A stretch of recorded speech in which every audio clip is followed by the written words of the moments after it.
All right, Cindy, so here's how we use Turnitin with assignments. Let's say that you have some assignments already built.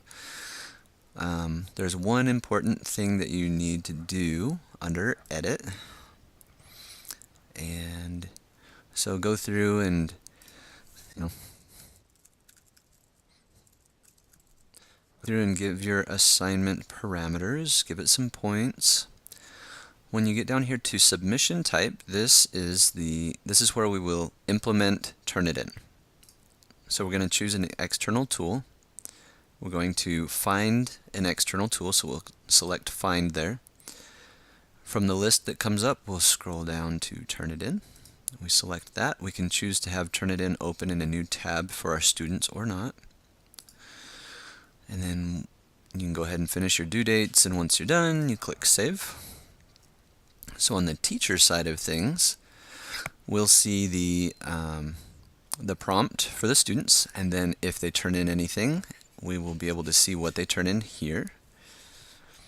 So from the student side of things, let's take a look at what that looks like. All right, so let's say that I go into this Turnitin assignment. I see the prompt for what I need to write about, and then once I am ready, I will upload it here. So here's how it would work on the student side. So let's say that I'm a student and I've got my Word document here and I start filling it out. But let's say that I've got a student that has a plagiarism problem.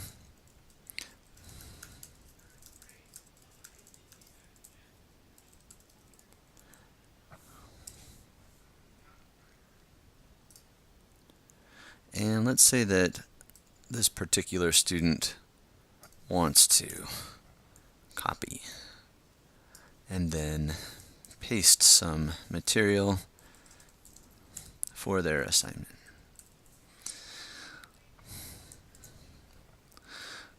Okay, and we're just going to save that document to the desktop and close it. So let's say that they think that their assignment is done because they copied and pasted so well. They will select Upload Submission. They could technically just paste the text in here, or they could choose to upload a document. They could then select the file, choose Continue, and accept submission. So they go through this process and they can see on their side that they have submitted their assignment successfully. So let's stop acting as the student. Let's come back over to the teacher side. On the teacher side, we can see that now, whereas we didn't have anything in there before, now we have some information about an assignment that was submitted. So I'm going to pause the recording here and come back in a minute so that Turnitin in the background right now, Turnitin is calculating. It's searching the internet for any copied material, and it's going to give us a report on that here. So let me pause and we'll be back in a second. Alright, so we can see here that the similarity score for this particular assignment was 96%. Not good. The student clearly did some copying. So we can do a little digging. So let's go into our speed grader, and we see up here again that 96%. We see a copy of the student's essay.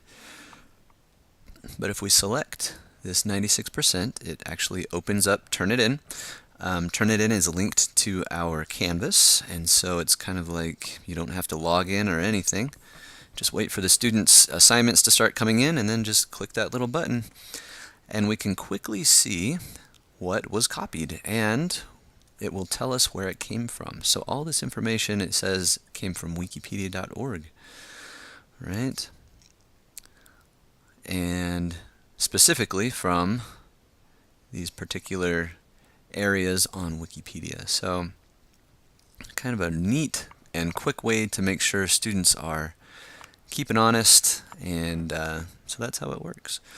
You can do a couple of things. You could actually grade the assignment here, but the problem with that is that the student would kind of have to do a couple of extra clicks, and based on my experiences, a lot of times, based on the feedback that English instructors have given, that a lot of times students won't actually come back or come into Turnitin to look at their feedback and whatnot. So what you might do is just kind of use this as a place to check and see, what specifically was copied, if in fact it was. And then you could do your grading and comments over here on the Canvas side, just to make things more accessible to students, and perhaps even a little easier on yourself as well. You don't want to do all kinds of grading and then have students not really go back and look at your comments. So anyway, so that's how we incorporate Turnitin here at Yavapai. And if you have any questions, feel free to contact us again. And that's that. Thanks, and we'll talk to you later.